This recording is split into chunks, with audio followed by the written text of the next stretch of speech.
Hello everyone. So today I'm going to give a demo for the Flutter application that I've made as part of cross-platform application development assignment for Bits Pilani course. So I've used Flutter for front end, as you can see, and for the back end I have used uh, Back4App, which provides a backend as a service.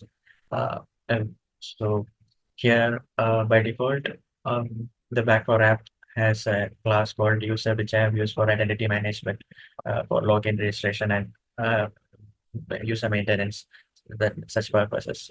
And in addition to that, I have also created a task class which stores the task which the users have stored um, uh, in the application that we have used, which is actually some kind of organizer or a to-do list with some few extra functionalities. So let's go ahead with the application. So this is the first screen that you could see.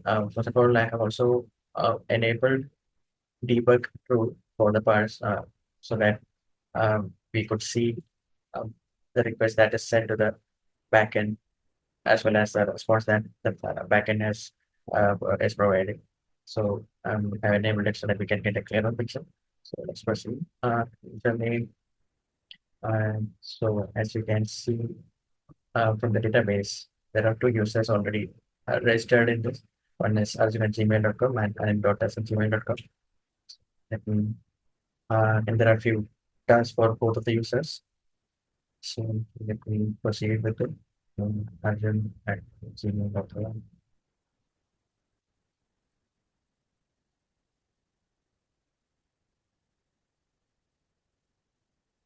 So as you can see, this is the landing page for the application. So you got a list of tasks that the user has already created. So each task has got a few attributes which defines it. So first one is title, which is the main identification of a task. For example, for this task, particularly it's finished CPAT assignment. The next one, task one, demo, etc. And the second identification is its description, which is not required actually. So we got submission date changed to May 20. That's the description of this task. So and the next attribute is whether the task is completed in itself or is it still pending. So as you can see, it's checked and strike through, and the text is strike through. So once it's finished, we can mark it as finished. And so um, if I click on this checkbox, that means it's marked as and not complete. So let me so let's have a look at the request that's sent on a click. So this was sent during the first click. That was when I clicked on finish CPAD. So as you can see, I have sent a request with the is completed false, and it has given a 200 status score, changing the data in the um, task one. So this is before refreshing task class. So this is before refreshing. So when you see PD assignment, you could see that is completed is marked as true. So once I refresh, it would be false here. So it's being reflected in the backend as well. And so did I mark task one as well to incomplete. So there is one more attribute which defines this task, that is its priority. So as you can see, every task has got a priority number assigned to it with it, which ranges from 1 to 3. So priority 1 means the most important task, and priority 3 being the least important.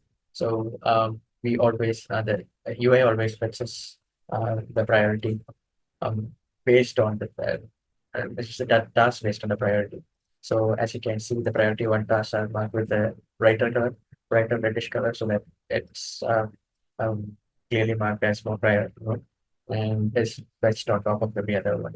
And we got a inbuilt sorting implemented here, as well as some background color to differentiate it. So the most priority one is red, and the medium ones are orange, and then we got yellow, which is the least priority one.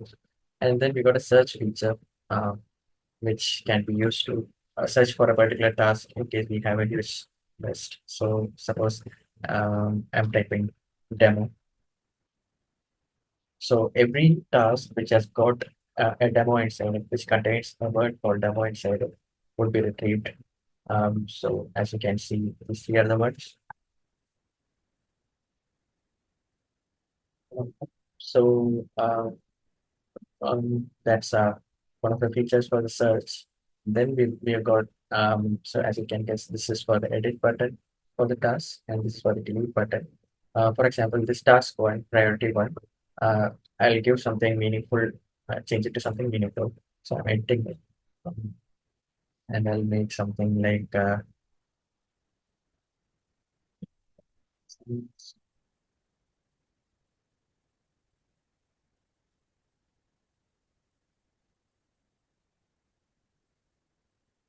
um, next week, and I'm saving it as priority one. Um, so as you can see, prepare for exams, finish by next week. And in the backend. So this is the one that we have updated. Prepare for exams, priority one, finish by next week, and course. And um, so that's all about editing actually. So a few more things to discuss is we could delete tasks from this list. So I had deleted the demo, this particular record. So if I refresh this right now, you can see that it's removed from the database. And this is for adding a task. So suppose I add something like mm,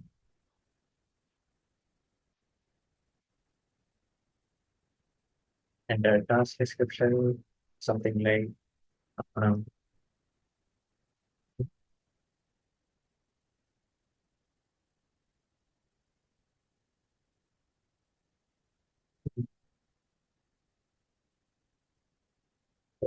if I give a priority like three, I would save it, and you can see we discuss the work in class on Sunday.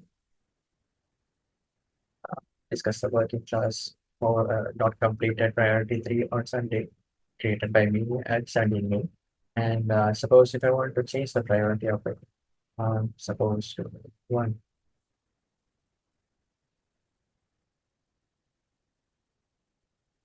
So as you can see, it's marked as a priority one, and I could also go ahead with changing the status. Discuss our priority one is completed. Um,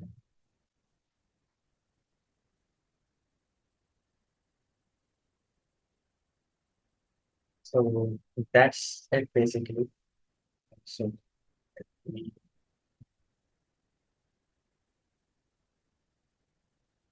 so we also got an option to log out from the application, which is marked by this signal symbol. So once I log out, it's the login credentials are fully removed, and I can register as a new user. Um,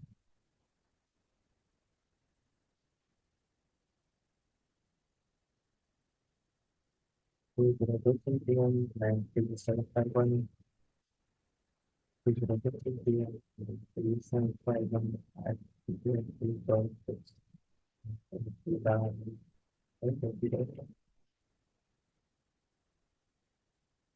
Listening right now.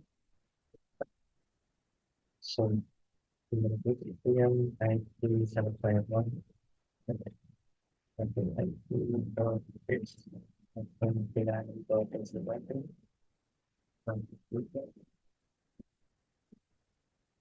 So as you can see, I have logged in as a new user. And if you look at the user table, which had two records before, now has my record, I have a new record as well. It's a waste of, but I don't have any tasks right now. That's how us.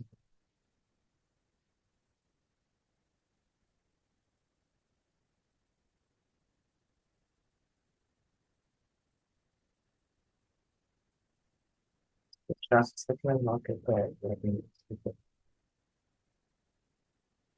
So as you can see, there's a new task created a new user. That's done.